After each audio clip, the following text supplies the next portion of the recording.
Hello, hello, hello, and welcome to another episode of the Sabrina Zohar Show. My name is Sabrina Zohar, and I am your host. Welcome back to another solo week. I have some good news, babes. In next year, in 2025, I'm going to be doing more solos because I think it's just kind of like what connects me to you guys. I love guests, don't get me wrong, but we're going to, instead of having 3 guests a month and 2 solos, we're going to do 3 solos and 2 guests a month so that you get more of mama. So please let me know whatever solos you guys want. Feel free, you can put them in the comments. You can DM, even if I don't answer, just say like solo idea. And please, especially if I haven't made the episode, if I've already made the episode before, I need a little bit more data as to what you guys want. But today we are going to be talking about why you guys take things so personally and how to stop taking things so personally. And it's something personally I struggled with for fucking years. I thought everything was an attack against me. I thought everything was because of me. And yeah, it wasn't. And I actually even have a text from a dude that I used to date that confirmed all that I really wanted to share with you guys to give a little bit more clarity. So guys, as always, thank you to everybody listening, all of our subscribers. We love you. Thank you for subscribing. For $7 a month, you guys get ad-free listening on every episode and 2 bonus episodes a month. And you guys get to tell us what the episodes are. So if you want more relationship content, great. Suggest the episodes and I'll make them. And you're going to ask me anything with Tech Guy. And guys, don't forget the breakup course with Britt Frank is out and the foundation course is out. We have bundled them so you guys save some loot in case you want to do both, or you could just do one and choose your own adventure. But the breakup course is a 3-week intensive that really helps give you guys the tools and what you really need to be able to move on. And then of course, the rest is up to you, what you implement. And then of course, the foundation course is great for anybody that wants to understand their dating patterns, the limiting beliefs, and to get their head kind of screwed on a little tighter and straighter so that you know what it is that you're looking for in the dating experience and how to show up authentically and come home to yourself. Guys, as always, if you need anything, you can book a one-on-one with me. They're getting very sparse, so book up ahead of time because we're already booked up about a month and a half out almost consistently. You can ask a question, you can download some free guides, but above all, please rate and review the show, share it with your friends. Please, we got to get the name back out there, grow the fucking show back up so that we can continue to do this. Thank you to our sponsors who have been so incredible to sponsor the episode, help it keep it free for you guys. I get it. Some of you guys have never listened to podcasts and don't know about the ads, but it's very normal. It's very standard, especially with a show like our size that, we gotta help mama keep the lights on. So we really appreciate all of our sponsors and please support them because they're all brands I personally use. Otherwise, I don't work with them. So you can trust me, guys. I would never steer you guys wrong. So without further ado, babes, let's get right on into it, shall we? Okay, babes. Well, I'm so excited. I love solo time because I get to just talk shit for 30 fucking minutes and not talk shit, but to riff off, right? And I really, this idea of taking things personal came to me because the other day I got a text out of nowhere from a dude that I dated 2 years ago. And by dated, I mean very not actual real dating. We met on Raya. He lived in New York. I lived in California. And of course we matched when I moved. So I was like, oh, and we kind of have left it all right, well, hey, if our paths ever cross. Hello and behold, 1.5 years later, I see him on Raya when I was in New York. And I was like, guess who? And so we ended up going out for drinks and we had the best time. We had such an amazing night. We hooked up. I left in the morning and I was like, cool, that was fun, And I remember him saying I'd like to pursue something here. And I was like, hey, I'm not expecting that, right? I don't, it's okay. And when, of course I was a little bummed because he was behaving in a little bit of a shitty way. But when I got back to California, I was very blunt with him and direct of hey, we don't have to do this. You don't have to text me and pretend and do all that. If you want to pursue something, I'm down. If not, that's cool too. And he was really keen and was texting and flirting and all of that. And lo and behold, a few days later, I hadn't heard from him in a couple of days. And so I just texted him, I sent him a video and it was a really vulnerable video of just hey, I really like you. I really enjoyed our time, but I'm also not expecting anything. If you don't want to pursue this, that's okay. But I kind of would like to better understanding of what it is that you want and where it is that we're going because it was very up in the air and I never heard from him again. And it's yeah, that's ghosting, right? True ghosting was you had something, you had we had spoken 2 days prior, everything was amazing. We were trying to see if he was going to come out to California to come and visit me. And then I never heard from him. And I remember, this is when I started to change the way I dated. I remember my mom being why do you think that happened? And I was I don't know. I think he had a lot of issues.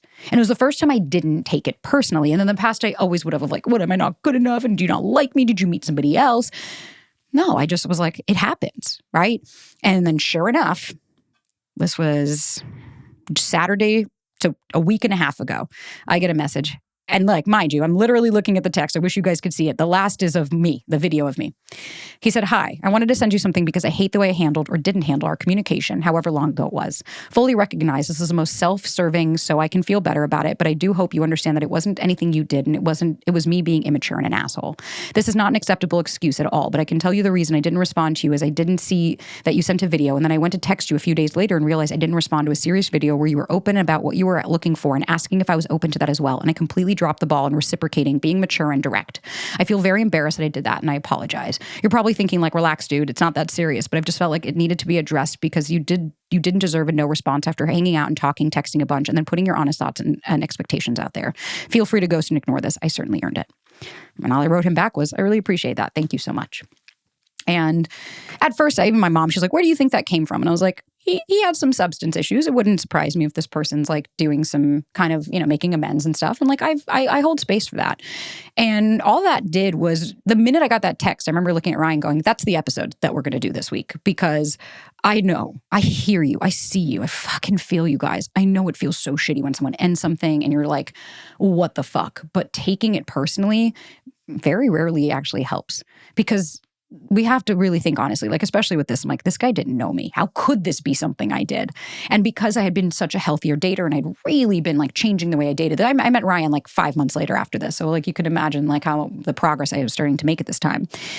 And yeah, I could have taken this personally, but I was like, this guy doesn't know me. Like, how could this be about me? So I had to put the release the rest. It wasn't that I wasn't good enough or worthy. I'm like, well, the reality is too that we don't live next to each other. Like, it was kind of, I saw the writing on the wall and I just wanted to enjoy my time. It was my birthday in New York. I was alone for my birthday and I was like, it would be nice to spend it with someone, and I did. And the reality is like, not everybody in your life has to serve a purpose in your life forever. Like not everybody that you come into your life has to be in there forever. Some people are there just to teach us things. And some people like this were there to teach me to not take things so personally, because they really, at the end of the day, didn't have anything to do with me. And again, it's so important that at the end, when you're blaming yourself and shaming yourself, to be like, well, how could this be about me? Now, yeah, there are some times. There are absolutely times where it is you, where it's like, yeah, I was super toxic, or I was irate, or I was really difficult to deal with. Like I've worked with people in the past that when they tell me stories, I'm like, I'm sorry, it's not a surprise that this person ended it. Like especially I had one client years ago and she was just insufferable. Every fucking thing was an issue and everything. She was berating this guy and putting him down constantly. And after like 2 months, he was like, I'm fucking done. And she's like, well, of course. And he's such an asshole. And she wanted to blame everything on him. And then she started saying, well, it's because I'm not good enough. It's because of this. And it's like, no, it's because you weren't being an adult. It's because you were approaching this person like a fucking child and being really immature and coming at it irate and coming at it without regulating your nervous system, without understanding what's really upsetting you, and without really coming home to yourself to be like, hey, what's bothering me? Right? Like, what's the issue here? And of course, it's like then you end up acting out and protest behavior and trying to get the connection. And then when you feel like the person's like pulling away, but we have to understand, like, where does that come from? So today, as you guys know, I backed up everything with some studies and some science so that we could understand really why do we do things. And so essentially, taking things personally happens when we mind read another person and think and assume that they're attacking you, and so you feel threatened. And so when you feel threatened, it's a lesser of a defense mechanism to be like, oh, well, it must be me. Because that's the default. Of course it's me. It's just easier to blame yourself, because especially if like that's a childhood core wound, if you've always thought it was you, right?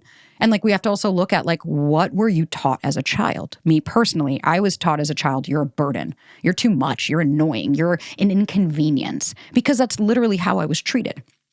And so of course, 0 to 7 or 0 to 10, depending on the school of thought, is called egocentric age. And essentially what that means is as a child, you have to be narcissistic. That's how children learn the lay of the land. It's all about me, me, me. And as a kid, it should be, right? Like a kid doesn't know any better. They're making everything about them because they're learning this is all new.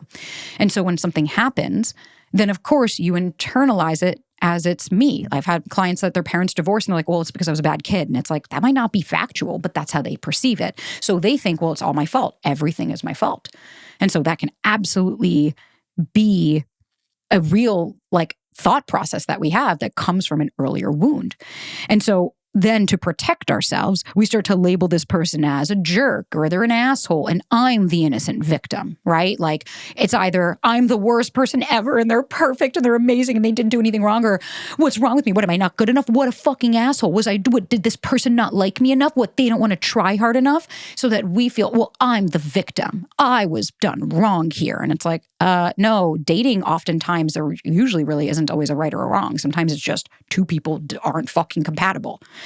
And so what we want to understand is like, what did you take offense to, right? Like, where did you learn this? And who taught you this behavior, right? Like, what are the gains of taking things personally? That's a really important question that we need to ask ourselves. What are the gains of taking this personally? I don't have to take accountability. I don't have to own up. Or the pendulum swings. I can blame everything on me, and that's the perception of control. Well, if I can say that it's all me and there's something wrong with me and I'm the problem, well, then I can fix it because I have full control over that, right? Because it's me. But that's just not the case. It can't, nothing is 100%. And usually people will attack either other people or themselves because they're insecure. And so when they're short-tempered, like if they've had a bad day, or they've had like something, then they'll sometimes that can be obvious, right? Where you're like, okay, this person is like clearly in a mood, but sometimes that person doesn't know. And then you're like, what, did I do something? Right? Like how many times have you thought about the person you're dating when you see them, they're exhausted, right? I've seen that with Ryan, where I'll go down and I'm like, he's just in a mood. And sometimes I have to check myself and I'm like, okay, Sabrina, like, did you do anything to facilitate this? No, you were at your Pilates class and to clients all morning. You haven't spoken to him. And so I'll usually be like, hey, babe, like I'm noticing a shift. Like, are you okay? Is there something that you would like to share with me about me? Or is this a thing that you're going through? I gain clarity. Why am I going to assume it's me? But in the past, I used to, right? And so the one thing that we really need to understand is like, we have to stop trying to control everyone and force them to be nice to us. That's something I see all the time of like, well, how dare they? And it's like, they're allowed to say whatever they want. Anybody is. And whether it's positive or negative, right? If it's disrespectful, that's on them. But then it's like, well, where did I learn that I now have to be in control of the outcome here in order for it to work for me? Sometimes we just, like with this guy, I just had to accept like, what are you going to do? This person just wasn't feeling it with you at the time, or they were going through their own thing, or he said, I was being an immature asshole. I hear that more often than not. And of course, I could have taken this personally and been like, yeah, it's because I'm not good enough and I'm not worthy. And like, what, did you find another girl because you're a fucking asshole? No. All I said was that this doesn't work for me. I don't want to be with somebody where I'm vulnerable and I'm honest and I'm expressive and they ignore me. He didn't even try. It's not like he was trying to. This episode is brought to you by Green Chef. If you haven't heard of Green Chef, I am so excited to introduce them to you because they are the #1 meal kit for clean eating, delivering pre-portioned and prepped quality whole foods with limited processed ingredients. So they send you organic, fresh produce, responsibly sourced proteins, and chef-designed recipes in every box for satisfying, nourishing, and convenient meals that make it easy to stick to a clean routine. Guys, I don't know about you, but between back to school session and I'm running around, I'm picking up my nephew from baseball, and I'm going here and I'm going there. I don't have time to actually make food. It's wild. And what I love about Green Chef is they have a flexible menu featuring over 35 customizable recipe options every week. So if you're dairy-free, gluten-free, vegetarian, vegan, you name it, they have something for you. I'm just so obsessed with their food. Everything was so fresh. We made a couple of the meals already, and it took me no time. I was able to whip it up in about 30 minutes, which is half the time all I even have time for. And I'm just so obsessed. And guys, you get to take your clean routine further with 2 times the support. So guys, wait. Green Chef's healthiest menu ever and access to thousands of top-rated gyms and fitness studios worldwide from ClassPass. So for a limited time now, new Green Chef subscribers will also receive 50 free credits to use a ClassPass. And that's about a month's worth of a membership. I am freaking out personally. This is one of the best deals. I use ClassPass, almost every single week. I've been a member since it started when I lived in New York in 2009. I'm aging myself right now. This is the deal of a century. So if you guys go to greenchef.com/SabrinaClass, you get 50% off your first box and 50 free credits with ClassPass. Y'all, this is incredible. So that code is SabrinaClass at greenchef.com/SabrinaClass. You get 50% off your first box and 50 free ClassPass credits. So something that's really, really important is we have to think of, am I reacting or am I responding? Because oftentimes when we feel like we're being attacked, right? Especially if it's a trigger and something that you're like, fuck, man, that's like, for me, I used to like blow up because that was behavior I learned as a kid. And so we have to stop the reactive and start the respond. And so really it's like slow down, right? Like close your mouth. Take a breath. Don't believe everything that you think. That's the first thing. And then it's also about getting curious because remember, your lived experience isn't everybody else's. That's what I get every day. If like, well, I didn't experience that. It's like, cool, that's not my lived experience. When I slept with my partner on the first date, sure, that's not your lived experience, but that was mine. That doesn't mean that mine isn't actual because, well, I didn't experience that, so that's not real. Okay, but the chair is there. So you're going to keep telling me because you don't see the chair, it's not there? Well, but it's there. That's my experience. I'm sitting in it. So, but I've never been able to sit in that. Okay, well, that's your experience. That's not mine. Don't project your bullshit onto me, right? It's the same thing that we need to do for other people. Like, we have to be curious. Like, I wonder what's going on for them, right? I wonder what's happening for them to make them say that to me. Is it something I did? Or are they going through something? Explanation or excuse. I'm not saying that you have to excuse the behavior, but if we can explain it of like, oh, okay, so this person's going through something and they handle it like a child. Okay, well, that doesn't work for me, but that doesn't mean that I did anything. So the first thing we want is self-awareness, right? Gain clarity and ask questions. Get curious. Curious is the word of the fucking year, of the millennium. Second thing is boundaries. So it's not about me, right? Like sometimes other people are really shitty. And if someone is attacking you, it's probably not about you because typically people like when they get into a bad mood, like I'm cranky when I don't sleep, right? Or I'm stressed out because something's happening. And so I might take that out on my partner and usually I'll stop and be like, whoa, I'm sorry. I did not mean to do that. But like, I'm aware of it. But to other people, they might not be. And so instead of taking an attack of like, like, why are you being such a, like, what? Is it because you don't like my hair? And it's like, oh my God, not everything's about us.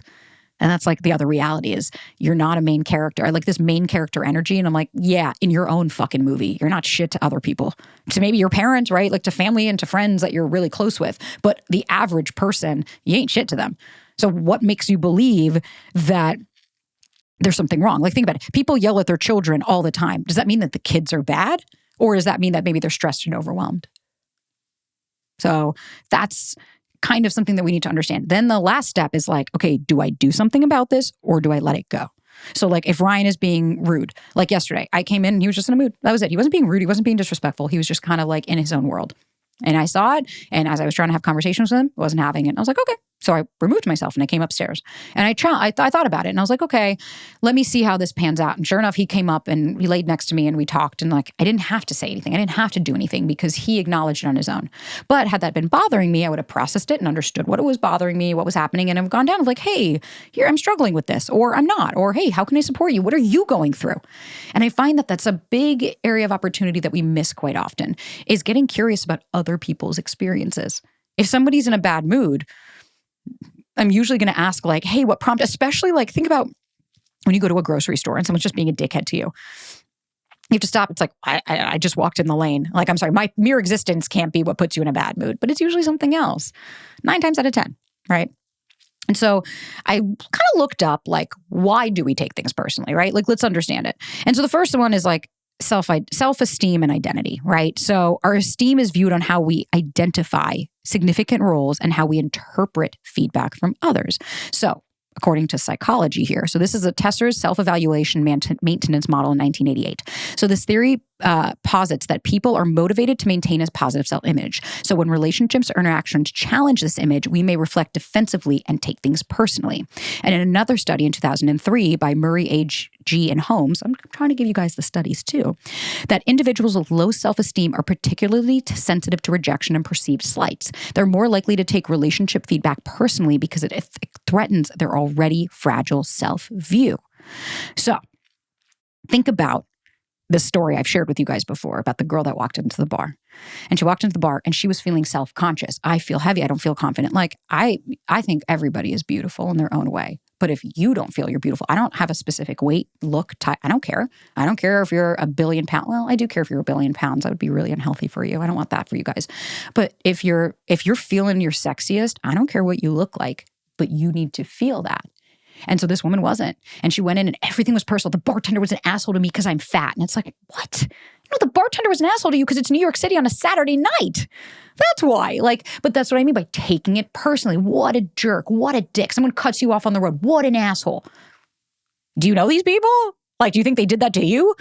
And then well, sure enough, and she was feeling super self-conscious and she left. And it's but imagine if she had come in feeling herself and being like, yeah, all right.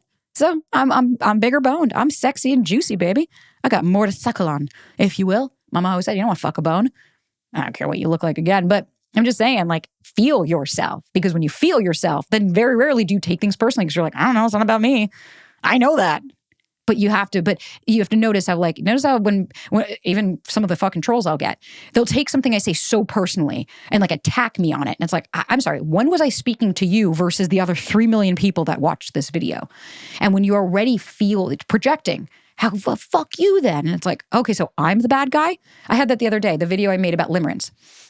And this guy on Facebook was like, you don't know what you're talking about with all these stupid buzzwords. Now you're making shit up. Gaslighting, ghosting. The internet's so stupid. None of you know what you're talking about. You're stupid and all this. And I was I stopped and I'm so you're going to attack me and take this personally because he said, I don't understand any of this. And I was that's the issue. You're self-conscious because you don't get what I'm trying to say. You don't understand the psychology. That's okay. I'm not expecting it. That's why I'm explaining it. So then to come and I said, well, first of all, whoever used any of those words, who used gaslighting, narcissist? I didn't. So stop projecting it. You're taking it personally and making me the villain because you don't understand it and you're feeling insecure about that. Okay. I don't have anything negative against this person, right? Why would I take that personally? But he did. That's okay. That's his journey. Low self-esteem.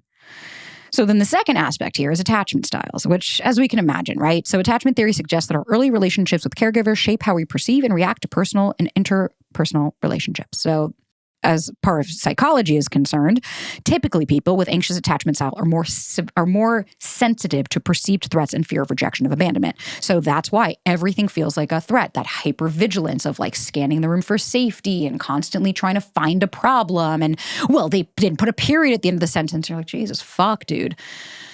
Not everything is a threat. And I get it when you don't trust yourself, when you've always lived like that. Again, you guys know I'm not judging you. I was her. I did come from that, where everything in my childhood was a threat. I never knew when my dad was going to do things, and my mom and my brother and my sister. So I get it. I was so insecure in my own thing. I was terrified of somebody rejecting me when I realized well, Sabrina, that's because you've been rejecting yourself this whole fucking time.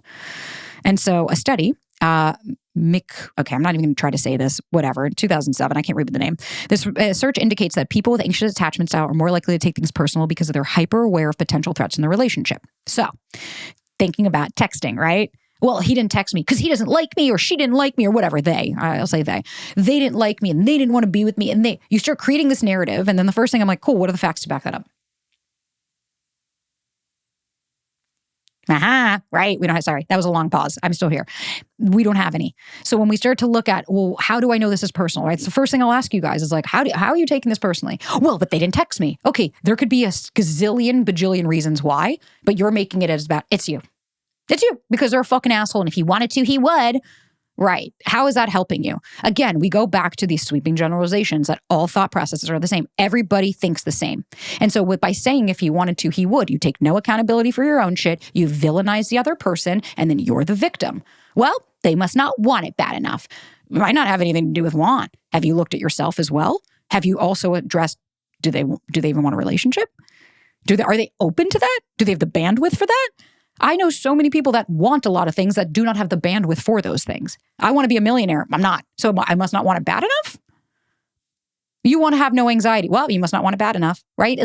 There's no compassion or understanding. And what it does is it's just a quick way to just scan for not being safe and then put it on the other person, as opposed to being like, oh, no, maybe it's also my anxiety. I'm feeling so dysregulated right now that I'm creating narratives about this person so that I can feel safer. Some food for thought. This episode is brought to you by Skims. I literally tell everybody I know about the Fits Everybody collection by Skims because it actually feels like second skin. So here's the fun part of the Sabrina Zohar show that you guys don't actually get to see is there are some days that I'll be in LA and I'm recording, no joke, 6 to 7 episodes back to back. And I don't really have time to be changing and going everywhere. Sometimes I'm changing in my car. And that's why I love the Skims Fits Everybody collection because I have the thong in onyx and I have the triangle bra that matches. And so I have onyx, but I also have ochre. So depending on the outfit, I will usually just do something neutral if I'm changing a ton, or black if I have one or two outfits that I'm keeping on. But I can literally swap out outfits. I don't have to worry about anything. I know that the undergarments work for all of the clothes that I'm going to be wearing, and then you don't see a thing. So all you see is the polished, finished version of me on camera. And what I love about it is I genuinely feel like I'm not wearing anything under it. So I am comfortable all day to, from, and then I go to dinner, I'm driving home, and I feel like I have nothing on. It's the best thing ever. The Fits Everybody collection is available in sizes extra, extra small to 4X. So you guys get to shop now at skims.com. After you place your order, be sure to let them know I sent you. Select podcast in the survey and be sure to select my show, The Sabrina Zohar Show, in the drop-down menu that follows. So then we have some cognitive biases. So cognitive biases such as personalization and attribution biases affect how we interpret and react to events and situations. So that specific, so personalization, that cognitive distortion involves interpreting others' actions as being directly related to oneself. So Beck A.T. in 1967, Beck's cognitive theory of depression includes the concept of personalizations where individuals may internalize and take personally events or feedback that may not be related to them. So like, oh, if this person says, hey, I'm so sorry, I'm busy this weekend. The other person, well, because you're not interested in me. Well, if they always use the excuse busy, could be for a million things. They might just, again, not want a relationship with you. Maybe they're dating somebody else, right? But it might not have to be with, well, then you're making excuses. You don't want to be with me. I will always say there is nobody busier than someone that's not interested. But that's what I mean by, is this a one-off or is it consistent? And then even if it's consistent, what makes you think that it's because of you? The only common denominator that could be because of you, again, maybe because you're trying to get something from someone that clearly doesn't have that to give. You keep going, trying to cash this check and they don't have the funds and you're getting upset with them for not having it. Well, but then when are you going to realize that and walk out of the bank and go to somewhere else that does? Right? So that personalization, sure, you can make anything about you, but then we can also on the flip side be like, but it doesn't always necessarily mean that. So neurobiological factors. So our brain's response to emotional stimuli and social interactions can influence how we take things personally. So when we look at the amygdala activation, the amygdala is involved in processing emotions, including fear and anxiety. Remember what we talked about back there, the amygdala stopped growing when you were about 6 or 7. So that's why you store all of those deep core fears. It's not this isn't pop psychology. This is literally how your brain fucking works. So increased activation can make individuals more sensitive to perceived threats in relationships. And then we have the prefrontal cortex functioning. So the prefrontal cortex helps regulate emotional responses. So variances in its functioning can affect how we manage those reactions. So when you get dysregulated and your prefrontal cortex is offline, there we go, the perfect storm of why you're going to be taking things personally. So there was a couple of studies done. One in 2000, Davidson, R.J., research showing that individuals with heightened amygdala activation are more emotionally reactive and sensitive to social cues. And then there was another study on the prefrontal cortex that modulates emotional responses and social behavior. So, like, we have to think of when you're heightened, when you're dysregulated, you might take your partner's thing as like, what did you just say to me? When you're regulated, you're like, wow, where did that come from? Because you go back to the amygdala. Fear, anxiety. No, I've been through this before. This is going to happen again. So you take it personally and you think it's about you. When like, yeah, the only common denominator is you, but what you allow and how we internalize things, right? Like I've had it where clients didn't book with me again. And I started going down. I'm like, what, am I not a good coach? Is there something wrong with me? And then sure enough, like a week later, they'll book me like, sorry, I thought I booked. And it's like, oh, I took that all personally, right? I thought that was me, that I didn't do a good job. That's my own insecurity. That's not why they didn't book. And then all of a sudden there it is. And you're like, oh, well, you're a human. So then the last aspect is social and evolutionary factors. So evolutionary psychology suggests that sensitivity to social feedback has roots in our survival mechanisms. So historically, being part of a group was crucial for survival. So sensitivity to rejection and acceptance would have been advantageous, which makes sense. Think about it. That's why I always say you don't get abandoned in your adult life. When I hear this like, oh, they abandoned me, what the actual definition of abandonment is that your life would be threatened if this person left. So as a child, your parents abandon you, you would potentially die. In a group, when we were back in the hunter-gatherer phases, when there's 30 or 40 people, that's the max, your tribe leaves in the morning. They abandoned you, you could be eaten by a tiger, literally, in the middle of nowhere. You have nothing. That's not the same as the dude that you went on 2 dates with or the girl that you had a 3-month fling with, deciding that they don't want to pursue something. That's not abandoning you. And I know we see this all the time on the internet, like abandonment also includes not answering your text. And it's like, no. That's the narrative you create it to be. But you are not unsafe. Your life isn't being threatened because someone didn't fucking text you back. And so that's where we need to like be able to differentiate. If you're a caregiver, if your husband abandoned you and left you with nothing, yeah, your survival is being threatened. Because if you're a stay-at-home mom, you have 3 kids and your husband ups and leaves in the middle of the night, yeah, that's abandoning your family. You left them potentially to die. Unless there's somebody that's literally leaving you on the side of the road. Like, I'll never forget my ex when I need to go to the hospital and I was on the floor crying and he stepped over me and said, get the fuck over it. You're not the only one who's ever been in pain. I have a meeting. I was abandoned then because I thought I was going to die. But then my sister came and got me and I went to the hospital and sure enough, I had to have like a surgery and my ex was mad at me because I inconvenienced him. He had to come into the city to pick me up. Yeah. You guys don't think I've been with somebody narcissistic? Think again. And so another study found that social rejection activates the same brain regions as physical pain, highlighting the evolutionary basis for sensitivity to social feedback. Guys, this isn't just, I'm making things up. Your brain is literally activating like that. And that's how it then starts to lead into romantic relationships. And we start to assume everything is me, everything's me. And so what's really important here, and like I'm getting down to some questions that you guys had. What's really important here is to be able to understand, like, do you need to go to therapy? Right? CBT, cognitive abilities. Do you need to talk to an IFS specialist, internal family systems, to understand the parts work, right? Do we need to understand what parts of me are taking things personally? Where did they learn that behavior from? What is the narrative that they're creating? Can I challenge these thoughts, right? None of that can happen if you're not regulated. And again, regulating your nervous system does not mean that you're fine after that. Regulating your nervous system means you do something for a couple of minutes to bring yourself back to the present moment and turn your prefrontal cortex on. That way you're coming from more of a logical thought process and not just an emotional brain. That's all that means, is that you're giving yourself a choice. And so again, that's another common misconception. Regulating doesn't mean that when I come back, everything's fine. That would have been handling the situation. But what regulating means is that I'm able to come back and go, okay, Sabrina, you're here now. You're not 6. You're not in that body. You're not in that fear. And it's okay if you are. Then let's work through that before we make any other decisions. So somebody asked, how do you still have value after being rejected? So that goes back to that self-esteem component. If you feel like you don't have value because somebody else doesn't want to date you, so you're telling me that everybody else determines your value, your worth, and what it is that you deserve besides you? So somebody can reject me, right? Somebody on the internet can say, I don't like your videos. Does that mean I'm like, well, I guess I have no value? No, that sounds like a personal decision. That's okay. It's all good. Go find another coach then. I wish you all the best. It's the same with dating. Somebody doesn't want to date you. Okay. Maybe it is personal. Maybe I don't like the way you do this. Okay, well, that's a personal decision. That doesn't mean I have to change. That doesn't mean I lose my value. And that's why I hate all the fucking clickbait on the internet these days of like, you're a high value woman or a high value man if you do this. And if you don't, it's just judgment and shame. Who the fuck has determined your value besides you? Your morals, your ethos, your ethics, your values, that's what makes you a valuable person. There are a lot of wealthy people out there that are pieces of shit. And there are a lot of people out there that have not a fucking pot to piss in, and they're incredible human beings. And vice versa. Like, it all, the spectrum runs through. So I have to say that if your value is being determined because somebody else, well, then that's the first stop to know of like, oh, I'm taking everything personally.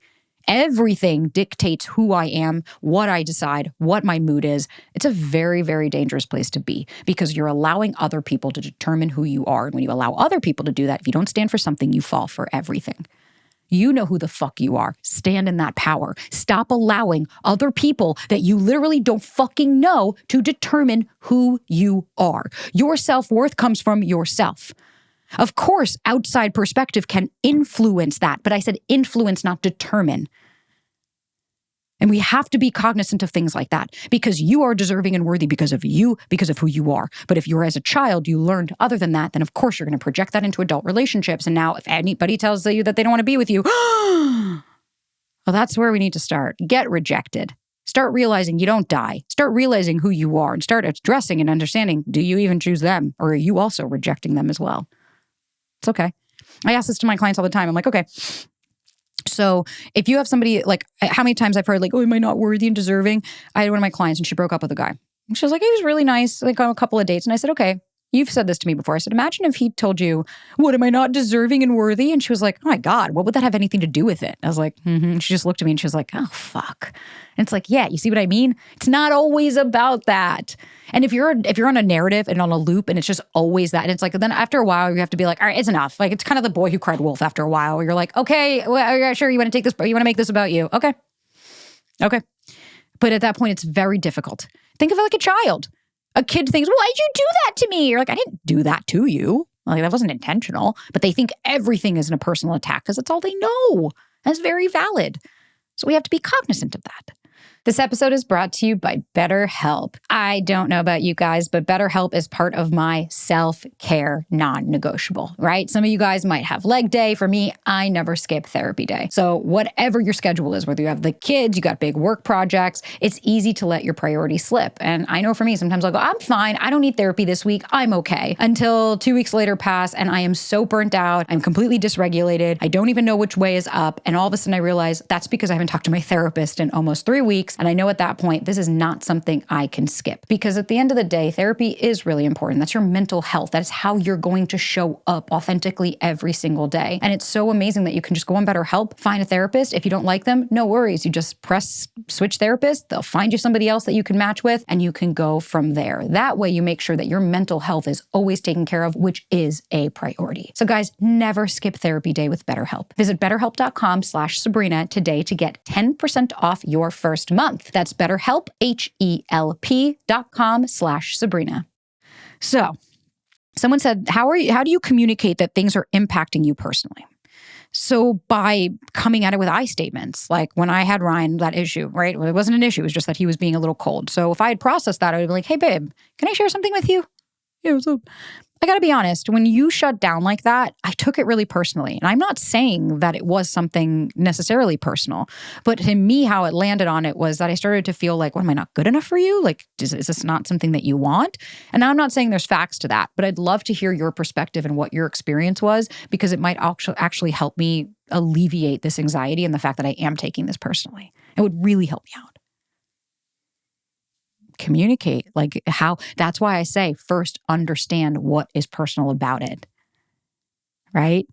Like I remember when Ryan said no to me and I was like, that made me feel really dismissed. And I was like, I took that personally as if you just didn't want to go with me. And he was like, I just didn't want to go at all. And he was like, you know what, moving forward, you're right. I do need to do a better job at explaining that. And I was like, thank you. Cool. You just express what bothers you. And when you have a safe and secure partner, that person's going to give a shit about you and be like, cool, then let me step up and help and do what I need in that way. If they genuinely feel that. If it's something that every fucking thing, you're so sensitive to everything, after a while, someone's going to be like, hey, come on, dude. Like, it's not every step is like fucking landmine. But it's very natural that things might hurt you and you take it personally. Don't beat yourself up for being a human, right?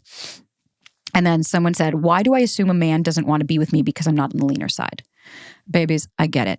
Our body and self-image is really, really important when we're talking about this type of stuff. And it's the same thing that I talked about earlier. Because the reason that you take that personally is because you haven't accepted that part of yourself. You might think, well, I know I love myself and I love my body. Really? But then if somebody doesn't like you, you automatically assume that's the reason without having any information. But here's the thing. If you got on the date and you're there and this person was going out with you or especially sleeping with you, it's like, well, then that right there, we could completely discredit. And who knows, maybe it is because of the way that you look. Great. Fuck those people. Somebody doesn't like me for me. And I've had guys tell me I'm too thin.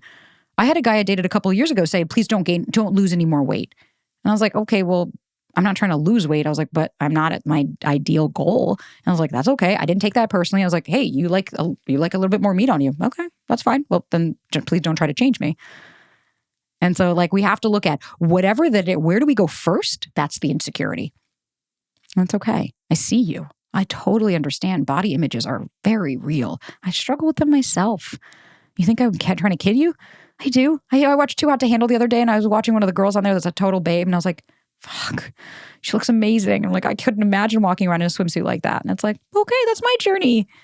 But I know that my partner finds me sexy as fuck no matter what I look like. And so it's like, okay. But that's what I mean. I'm confident in who I am, knowing, yeah, I might want something else, but I'm also not attacking myself for not having it. I'm just a human. So we have to look at the narrative. So, okay, let's do one more question. What childhood traumas could have started it? Lack of emotional support. Okay, so somebody asked, and I wrote what they could have. So someone asked what childhood traumas. Now, okay, it could be a slew of things, but really what it is lack of emotional support in childhood, and being blamed as a child by parents can contribute to our feelings that we deserve to be mocked or humiliated. Poor self-esteem, and people with low self-esteem sometimes worry too much about what others think, which is why we take it so personally, right? If we are automatically assuming, oh, that's what you're thinking, and we're so hyper-focused, because again, what we're doing is we're avoiding looking at ourselves. If I can focus on you, then I don't have to focus on me. Yay, I don't have to worry about all these uncomfortable feelings that I'm having, as opposed to, well, fuck. That is going to be a little bit of a caveat there, isn't it? But we have to kind of look at, and then actually I will hit up on one more thing. We have to really understand, like, what was I taught as a kid? Who taught me this behavior? And then someone asked, how do you not take things personally in a dating app? I'll tell you very quickly. You don't know these people. I have to ask, what is personal about you? What's personal about it? What? That this person matched with you and then didn't want to talk to? Okay, maybe they looked at your profile and was like, oh, it's a different political affiliation, never mind. Or, no, I swiped on this last night, but like, nah, I'm not feeling it. Okay. I love my partner. He finds me really attractive. Plenty of people don't. Right? Like I was dating on apps for years, and plenty of people either thought I was sexy and just wanted to fuck me, or were fake, or unmatched me. I had that. I would match with guys, and then the next morning you look and you're like, oh, fuck, I didn't see that they wanted something casual. Or, oh, you know what? This guy's kind of not actually that attractive to me. What am I going to do? Okay, so imagine if that person took everything personally. I'd be like, whoa, dude, so my opinion of you is what's rocking your world? These are strangers on the internet that we don't know. Let's stop giving people more power over our lives than they deserve, right? That's why we have to be better buyers. We have to be cognizant and conscious of what's the narrative that we're telling ourselves. Again, if you're going to take online dating personally, then that shows us that we need to do some work on that self-esteem. And that's okay. You're human, right? I get the frustration. I was on Hinge, Bumble, Tinder, you name it, I've been on the app. And it's really tough. I totally get that.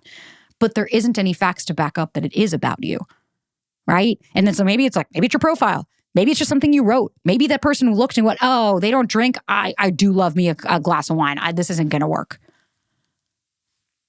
So if we're going to take everything personally, then already what's happening is you're entering in like kind of sad, down. Listen, self-deprecation's cute once in a while of like, oh yeah, Miss Anxious over here. Like I can put myself down once in a blue moon. After a while though, you're like, hey, you doesn't sound like you like yourself, but yet you want me to pick you. It's really, really tough when you're dating somebody if you don't love yourself authentically. And loving yourself doesn't mean that you have to just think all positive about you. I know I am a fickle bitch. I am anxious. I got a lot of stuff. I talk a lot. I talk fast. I curse. I have 1,000 thoughts running in my head. But I accept those parts of me. I know those little sabs. And I understand where she learned all that from and how that became who she is. And I fucking love it. Sometimes it bothers me. But then I hold compassion for it of, no, you're a human. That's what loving yourself means. Understanding the parts of yourself. I can't tell you how many times I'll do inner child work with a client. And they'll say, what do you think she needs to hear from you now? I love you. Okay, so you think that's loving yourself, dismissing yourself, putting yourself down, speaking to yourself like your parents speak to you? And you wonder why you take things personally. That's okay. You're human. It happened. But I'm really hopeful that this was able to help you guys a little bit to understand really the root, where they come from. And like it's the same with like a guy doesn't text you back or a girl doesn't text you back. Somebody doesn't text you back for like 2 hours and you're starting to take it personally. It's like, no, that's where that insecurity lies. That's where, and it's okay. And maybe that insecurity is from something you learned in childhood. Maybe that's an experience that you had. But that doesn't mean that we need to take everything personally when we don't have facts to back it up. Even if we did, even if this person says, no, I just don't want to date you. Okay? So even if it is personal about you, that doesn't mean that you need to change that part about you. It's one thing if somebody said like, hey, I really like you, but your anxiety is way too overwhelming for me. Okay, that's valid feedback of like, okay, yeah, I can kind of see that. I can see how me blowing up your phone 30 times in the day would be really overwhelming. I can see how me giving passive aggressive because you didn't answer could be really, really tough. But again, that's not someone saying it's you, it's personal about you. No, your anxiety is hard. Notice how when people will say stuff of it's this, it's not you. It's about something that like, or for me, religion's different. Your religion is different. It's not you are the problem. It's this variable that doesn't work for me. You're allowed to make decisions like that. You're allowed to have choices. It doesn't mean that because somebody doesn't, listen, I love chocolate. There's a lot of people that don't. Could you imagine if chocolate took that personally? There is enough people out there that love it. And you go towards the people that do, and you stop trying to convince the people that don't. So, guys, thank you for another awesome session. Thank you for sitting with me. Thank you for sharing the show. Thank you for being you. And thank you for allowing me to show up as me. Until next time, babies.